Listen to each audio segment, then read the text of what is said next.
Hello friends, hi. ఈరోజు క్యాబేజీతో వెరైటీగా ఒక చట్నీ చేసుకుందాం. అది ఎలాగో ఇప్పుడు మీకు చూపిస్తాను, చూసి నేర్చుకోండి. ఓకేనా? క్యాబేజీని మంచిగా సన్నగా తురుముకొని పెట్టుకోండి.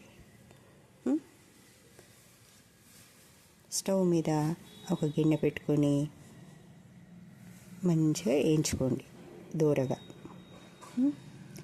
దాంట్లోకి అంటే మీరు ఎంత క్వాంటిటీ చేస్తున్నారో దానికి తగ్గట్టుగా పచ్చిమిరపకాయలు కూడా తరుక్కొని వేసుకోండి అందులోకి.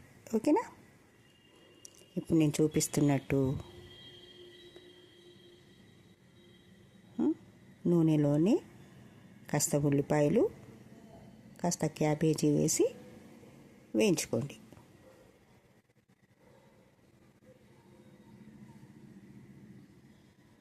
ఓకేనా?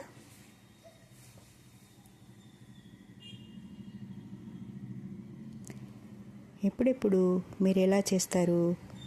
రకరకాలుగా చేస్తారు కదా. ఎప్పుడు పల్లీలు, కొబ్బరి, టమాటా, దేంతో చేస్తారు? నేను ఎక్కువ కూరగాయలతో చేస్తాను. దోశకు కానీ చపాతీకి కానీ బాగుంటుంది, అన్నంలో కూడా బాగుంటుంది. మీరు ఎలా అయినా తినొచ్చు. పిల్లలు కూడా క్యాబేజ్ అంటే కొంతమంది ఇష్టపడరు, కానీ క్యాబేజీలో కాల్షియం ఉంటుంది.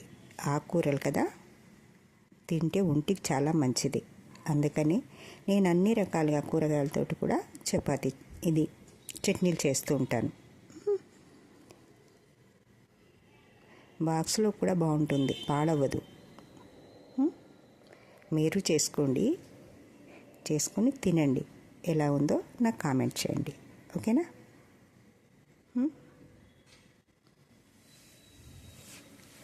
దూరగా అయ్యేంత వరకు వేయించుకోండి.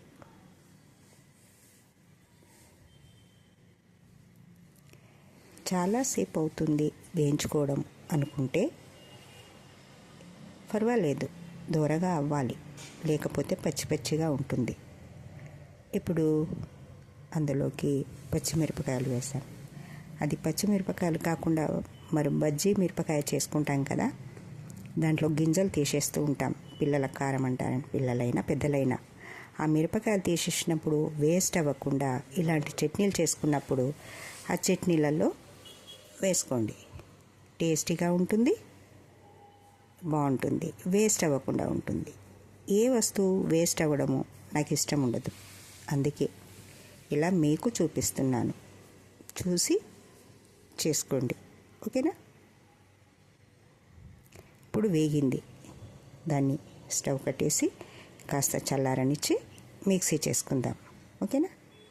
మీకు పులుపు ఇష్టం ఉంటే కాస్త చింతపండు వేసుకోండి, లేదా నిమ్మరసం వేసుకోండి. ఏదైనా పర్లేదు. మాకు పులుపు పడదు అనుకున్న వాళ్ళు డైరెక్ట్ అలాగే మిక్సీ చేసుకుని పోపు చేసుకోండి. సాల్ట్ అప్పుడు వేయలేదు, మిక్సీ చేసేటప్పుడు సాల్ట్ వేసాను. ఓకేనా? అది అందులో మీకు కనిపించట్లేదు కదా. ఫస్ట్ నూనెలోనే బాగా ఫ్రై అయింది కనుక మనకు తాలింపులో ఎక్కువ నూనె అవసరం ఉండదు. కాస్త నూనె వేసి, నేను జీలకర్ర ఆవాలు కూడా ఎక్కువ వేయట్లేదు, చూడండి, కొంచెమే వేస్తున్నాను. ఎందుకంటే ఎక్కువ ఉంటే అన్నీ కొంతమంది తినడానికి ఇష్టపడరు, అన్ని కలర్ బాగా ఇదిగా ఉంటుంది. అందుకని కొంచెం వేసి, కొంచెం కరివేపాకు కూడా వేసి, పసుపు వేసి,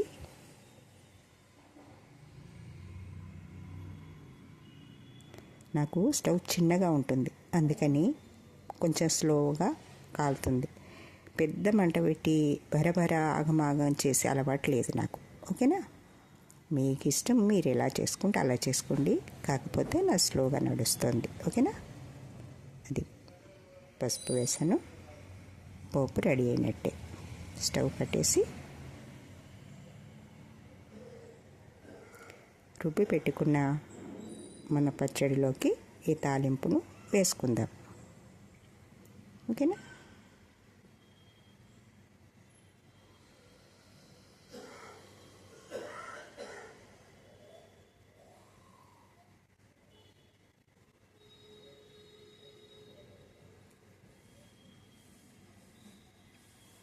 పచ్చడి రెడీ అయినట్టే. మీరు దోశకైనా తినొచ్చు, చపాతీకైనా తినొచ్చు. ఓకేనా? ఎలా ఉందో చెప్పండి.